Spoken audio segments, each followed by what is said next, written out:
ಕೊನೆ ಕ್ಷಣದ SLC ವಾರ್ಷಿಕ ಪರೀಕ್ಷಾ ತಯಾರಿ ನಡೆಸುತ್ತಿರುವಂತೆಲ್ಲ 10ನೇ ತರಗತಿ ವಿದ್ಯಾರ್ಥಿ ಮಿತ್ರರೇ, ಎಲ್ರಿಗೂ ನಮಸ್ಕಾರ. ಕರ್ನಾಟಕ ಶಾಲಾ ಪರೀಕ್ಷೆ ಮತ್ತು ಮೌಲ್ಯ ನಿರ್ಣಯ ಮಂಡಳಿಯವರು ಬಿಟ್ಟಂತ ಹೊಸ ಮಾದರಿ ಪ್ರಶ್ನೆ ಪತ್ರಿಕೆ ಮತ್ತು ಈ ವರ್ಷ ನಡೆದಂಥ ರಾಜ್ಯ ಮಟ್ಟದ ಪೂರ್ವಸಿದ್ಧತಾ ಪರೀಕ್ಷೆ ಎರಡು ಪ್ರಶ್ನೆ ಪತ್ರಿಕೆಯನ್ನು ನಾವು ವಿಶ್ಲೇಷಣೆ ಮಾಡಿದಾಗ ತ್ರಿಭುಜಗಳ ಘಟಕದ ಮೇಲೆ ಒಂದು ಪ್ರಶ್ನೆ ಗ್ಯಾರಂಟಿ ಕೇಳಿದಾರೆ 3 ಅಂಕಕ್ಕೆ. ಹಾಗಾಗಿ ನಾವು ವಾರ್ಷಿಕ ಪರೀಕ್ಷೆಯಲ್ಲಿ ಕೂಡ 3 ಅಂಕದ ಒಂದು ಸಮಸ್ಯೆನ ತ್ರಿಭುಜಗಳ ಘಟಕದ ಮೇಲೆ ಎಕ್ಸ್ಪೆಕ್ಟ್ ಮಾಡ್ಬೋದು. ನಿರೀಕ್ಷೆ ಮಾಡೋದಾದ್ರೆ ಯಾವ ಥರ ಸಮಸ್ಯೆ ಕೇಳ್ತಾರೆ, ಏನೆಲ್ಲ ತಯಾರಿ ಮಾಡ್ಬೇಕು ಅನ್ನೋದನ್ನು ಈ ಒಂದು ವಿಡಿಯೋದಲ್ಲಿ ಡಿಸ್ಕಸ್ ಮಾಡ್ತಾ ಹೋಗೋಣ. ಕಡಿಮೆ ಸಮಯ ಇದೆ, ಹಾಗಾಗಿ ಹೆಚ್ಚು ಸಮಸ್ಯೆ ಬಿಡಿಸೋಕ್ಕಾಗೋದಿಲ್ಲ. ಈ ಬಿಡಿಸಿರುವಂಥ ಸಮಸ್ಯೆಗಳು ಆಲ್ಮೋಸ್ಟ್ ಹಿಂದಿನ ಪ್ರಶ್ನೆ ಪತ್ರಿಕೆಯಲ್ಲಿ ಕೇಳಿದಂಥ ಸಮಸ್ಯೆಗಳನ್ನ ಬಿಡಿಸ್ತವೆ. ಅವೇ ರಿಪೀಟ್ ಆಗ್ಬೋದು ಅಥವಾ ರಿಪೀಟ್ ಆಗದೇ ಇದ್ರೆ ಈ 3 ಸಮಸ್ಯೆ ಬಿಡಿಸೋಂಥ ನಾಲೆಜು ಮತ್ತೊಂದು 3 ಸಮಸ್ಯೆ ಬಿಡಿಸೋದಕ್ಕೆ ನಿಮಗೆ ಹೆಲ್ಪ್ ಆಗುತ್ತೆ. ಅದಕ್ಕೋಸ್ಕರ ಈ 3 ಅಂಕದ ಪ್ರಶ್ನೆ ನಿಮ್ಗೆ ಮಿಸ್ ಆಗಬಾರ್ದು ಅನ್ನೋ ಕಾರಣಕ್ಕೆ ಈ ಒಂದು ವಿಡಿಯೋ ಮಾಡ್ತಾ ಇದ್ದೀವಿ. ಒಂದೊಂದಾಗಿ ನೋಡ್ತಾ ಹೋಗೋಣ. ಪ್ರಾಬ್ಲಮ್ ABCD ವಜ್ರಾಕೃತಿಯಾಗಿದೆ, ಆದರೆ AC² + BD² = 4AB² ಎಂದು ಸಾಧಿಸಿ. ಇದನ್ನು ರಾಜ್ಯ ಮಟ್ಟದ SLC ಪರೀಕ್ಷೆ 2013ರಲ್ಲಿ ಕೇಳಿದಂಥ ಪ್ರಶ್ನೆ ಪತ್ರಿಕೆ ರೆಡಿ ಮಾಡ್ಬೇಕಾದ್ರೆ ಅವರು ಹಳೆ ಕ್ವಶನ್ ಪೇಪರ್ ಎಲ್ಲ ಇಟ್ಕೊಂಡು ರೆಡಿ ಮಾಡ್ತಿರ್ತಾರೆ. ಹಾಗಾಗಿ ಹಳೆ ಕ್ವಶನ್ ಪೇಪರ್ನಾಗಿರೋ ಸಮಸ್ಯೆ ಕೂಡ ರಿಪೀಟ್ ಆಗೋ ಸಾಧ್ಯತೆ ಐತಿ. ಅದಕ್ಕೆ ಇವನ್ನೇ ಬಿಡಿಸ್ತಾ ಇದ್ದೀವಿ ನಾವು. ಒಂದು ವಜ್ರಾಕೃತಿ ಅಂತ ಹೇಳಿದಾರೆ. ಕೆಲವು ಸಾರಿ ಚಿತ್ರ ಕೊಡ್ತಾರ, ಕೆಲವು ಸಾರಿ ಕೊಡೋದಿಲ್ಲ. ವಜ್ರಾಕೃತಿ ಅಂದ್ರೆ ಗೊತ್ತಾಯ್ತು ನಮ್ಗೆ, ಈ ಥರ ವಜ್ರಾಕೃತಿ ಇರ್ತೈತಿ. ಇಲ್ಲಿ ಎಂದು ಸಾಧಿಸಿ ಅಂತ ಏನಿರ್ತಾವಲ್ಲ, ಆಲ್ಮೋಸ್ಟ್ ನಾವು ದತ್ತ ಸಾಧನೆ ಈ ಥರ ಸ್ಟೆಪ್ ಬರೆದ್ರೆ ನಿಮಗೆ ಪೂರ್ತಿ ಅಂಕಗಳು ಸಿಗ್ತಾವೆ. ದತ್ತ ಏನು ಬರಿಬೋದು, ಅವ್ರು ಏನು ಕೊಟ್ಟಿದ್ದಾರೆ ಅದನ್ನು ಬರ್ಕೊಳ್ಳೋಣ. ABCD ಒಂದು ವಜ್ರಾಕೃತಿ ಅಂತ ಹೇಳಿದಾರೆ. ABCD ವಜ್ರಾಕೃತಿ ಒಳಗೆ ಕರ್ಣ ಯಾವುದವು? AC ಮತ್ತು BD ಕರ್ಣಗಳು. ನೆಕ್ಸ್ಟ್ ಸಾಧನೀಯ ಏನನ್ನ ಸಾಧಿಸ್ಬೇಕೈತೆ ಅವರ ಹೇಳಿದಾರ. AC² + BD² = 4AB² ಅಂತೇಳಿ ಸಾಧಿಸ್ಬೇಕು. ಇದು ಸಾಧನೀಯ.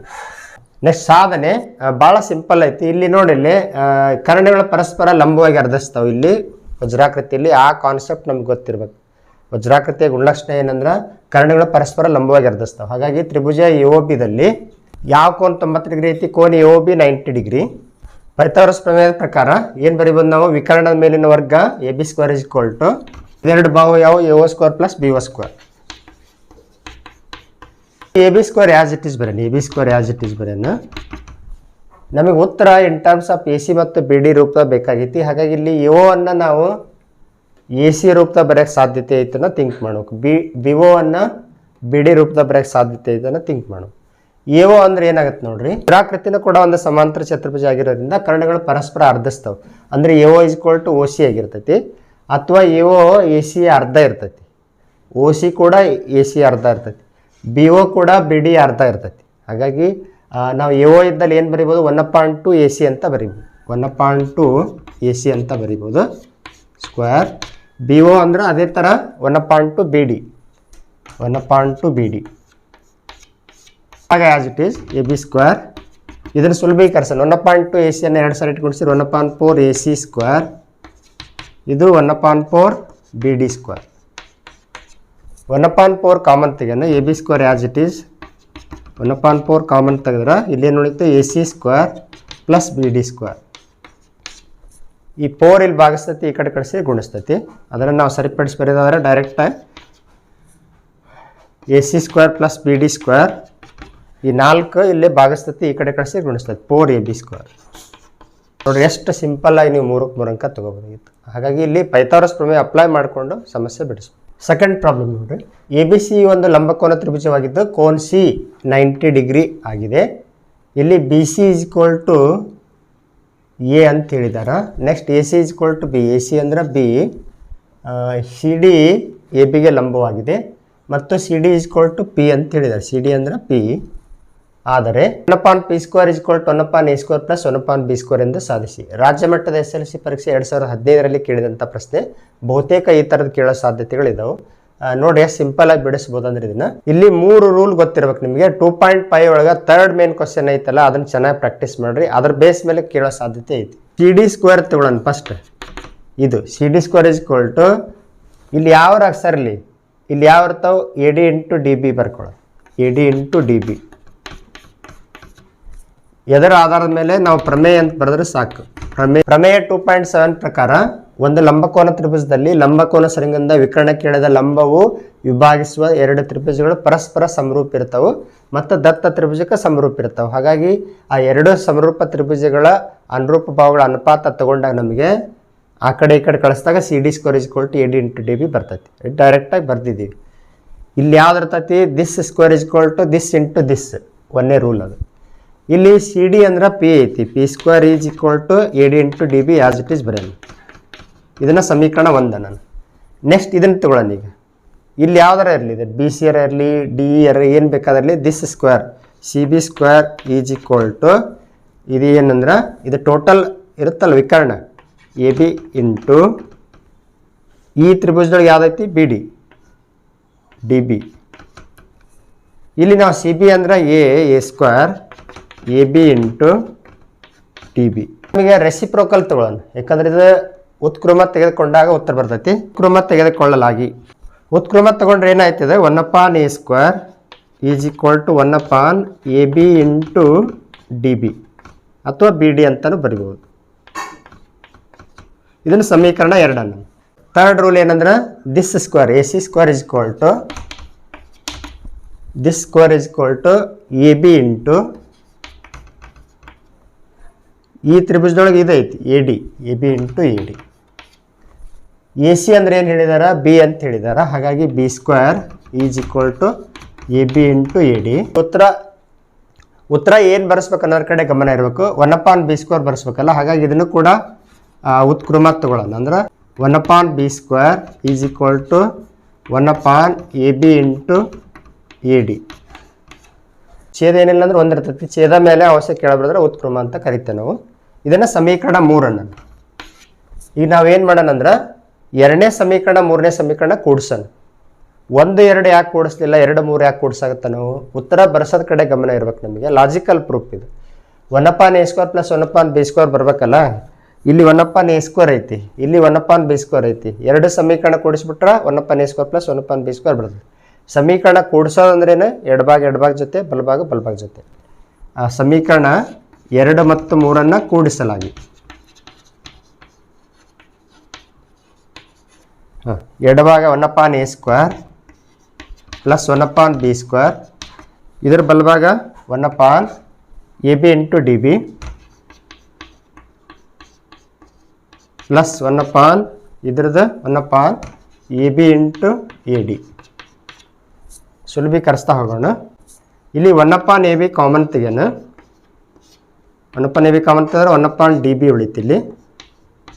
ಇಲ್ಲಿ 1/AB ಕಾಮನ್ ತೆಗೆದ್ರೆ 1/AD ಉಳಿತು. ಲಸ ತೆಗೆಯೋಣ. DB ಮತ್ತು ADಗಳ ಲಸ ಅವುಗಳ ಗುಣಲಬ್ಧನಾಗಿರ್ತೈತಿ, DB ಇಂಟು AD. ಈ ಲಸ ಬರ್ಬೇಕಾದ್ರೆ ಇದಕ್ಕೆ AD ಇಂದ ಗುಣಿಸ್ಬೇಕು, ಈ ಲಸ ಬರ್ಬೇಕಾದ್ರೆ ಇದಕ್ಕೆ DB ಇಂದ ಗುಣಿಸ್ಬೇಕು. AD ಒಂದಲೇ AD ಪ್ಲಸ್ DB ಒಂದಲೇ DB /AB into AD plus DB. AD plus DB ಅಂದರೆ AB ಆಗ್ತೈತಿ. AB /DB into AD. AB get cancel. ಉಳಿದದ್ದೇನು 1/DB ಇಂಟು AD. ಏನು ಉಳಿದೈತಿ, 1/A² plus 1/B² = 1/DB into AD. 1/AD into DB ಯಾರು ಬರಿಬೋದು, ಗುಣಾಕಾರದಿಂದ ಪರಿವರ್ತನೆ ಏನು ಇರ್ತೈತಿ. ಇದನ್ನಾರ ಈ ಕಡೆ ಬರ್ಬೋದು, ಇದನ್ನಾರ ಈ ಕಡೆ ಬರ್ಬೋದು. AD into DB ನೋಡಿಲ್ಲೇ, AD into DB ಅಂದ್ರೆ P². ಹಾಗಾಗಿ AD ಇಂಟು DB ಇದ್ದಲ್ಲೇ P² ತುಂಬ.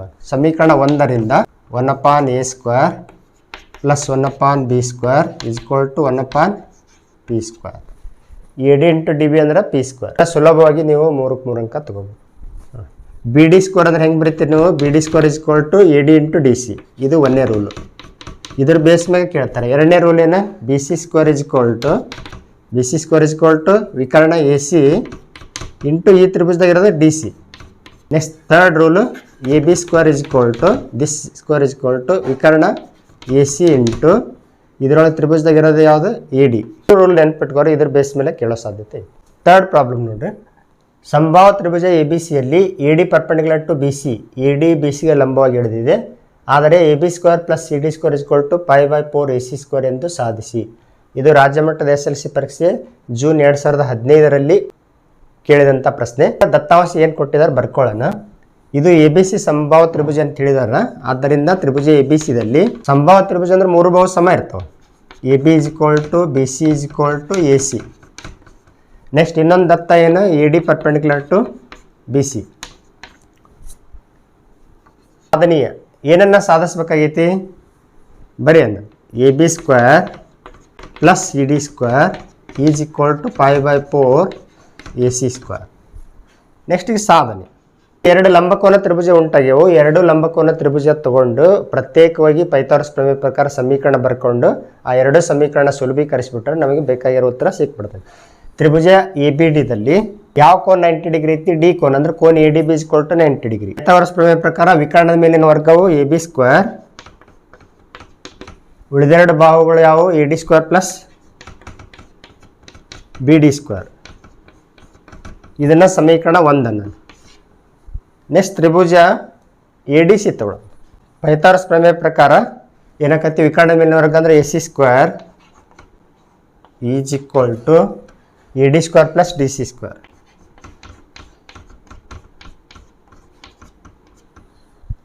ಇದು ಸಮೀಕರಣ 2 ಅಂತೇಳಿ ತಗೊಳ್ಳೋದು. ಇದರೊಳಗೆ ನಾವು ಪೈಥಾಗರಸ್ ಪ್ರಮೇಯ ಪ್ರಕಾರ ಬರೆದ್ರೆ ವಿಕರ್ಣದ ಮೇಲಿನ ವರ್ಗ ಉಳಿದೆರಡು ಭಾಗಗಳ ವರ್ಗಗಳ ಮೊತ್ತಕ್ಕೆ ಸಮ ಇರ್ತೈತಿ. ಇದನ್ನು ಸಮೀಕರಣ 2 ನಾನು. ನೆಕ್ಸ್ಟ್ ಈಗ ಸಮೀಕರಣ 1ರಲ್ಲಿ 2 ಕಳೆಯೋಣ. ಕಳೆಯಲಾಗಂದ್ರೆ ಎಡಭಾಗದಲ್ಲಿ ಎಡಭಾಗ ಕಳೆಯೋದು. A B square minus A C square is equal to ಬಲಭಾಗ A D square plus B D square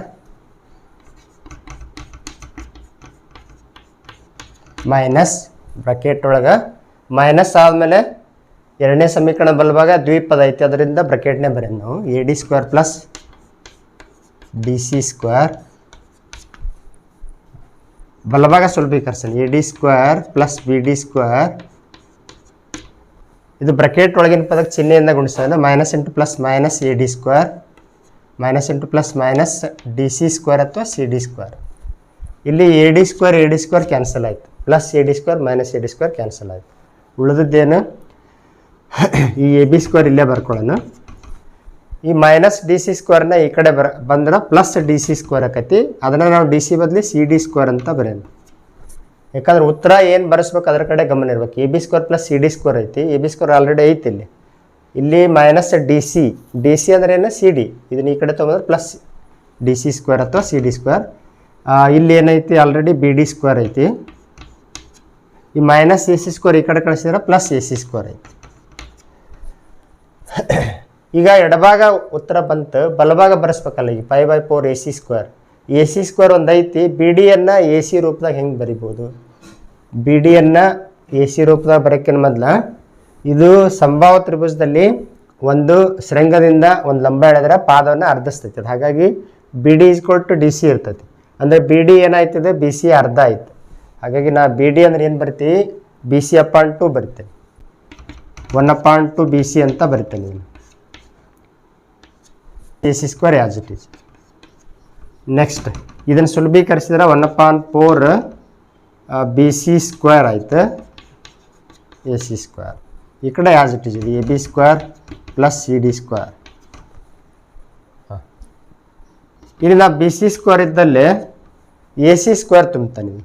A C square ಯಾಕೆ ತುಂಬಿದ್ದು ನಾನು, ಬಿ ಸಿಗೆ ಎ ಸಿ ಸಮ ಇರ್ತಲ್ಲ, B C is equal to A C ಆಗಿರ್ತೈತಿ. ಆದ್ದರಿಂದ ನಮಗೆ ಉತ್ತರ ಎ ಸಿ ಸ್ಕ್ವೇರ್ ಬರ್ಬೇಕಾಗಿತ್ತು. ಹಾಗಾಗಿ ನಾ ಬಿ ಸಿ ಇದ್ದಲ್ಲಿ ಎ ಸಿಯನ್ನು ತುಂಬ್ತಾನೆ. ಈಗ ನಾವು ಸುಲಭೀಕರಿಸಿದ್ರೆ ಏನೈತೆ, ಲಸ ತೆಗೆದ್ರೆ 4 ಬರ್ತೈತಿ. ಇದೆ 4 ಒಂದಲೇ 1 4 1 into A square 1 into A C square plus 4 into A C square 4 A C square 1 A C square 4 A C square 5 A C square ಆಯ್ತು. ಅಂದ್ರೆ 5/4 ಎ ಸಿ ಸ್ಕ್ವೇರ್ ಆಯ್ತು. ಎಡಭಾಗದಲ್ಲಿ A B square plus C D square 1 A C square plus 4 A C square 5 A C square ಆಯಿತು. 5/4 A C square. ಈ ಥರ ಸುಲಭವಾಗಿ ನಾವು ಸಾಧಿಸ್ಬೋದು. 3 ಸಮಸ್ಯೆಯನ್ನು ಗಮನದಲ್ಲಿಟ್ಕೊಂಡು ನೀವು ಈ ಥರ ಸಮಸ್ಯೆಯನ್ನು ಎಕ್ಸ್ಪೆಕ್ಟ್ ಮಾಡ್ಬೋದು.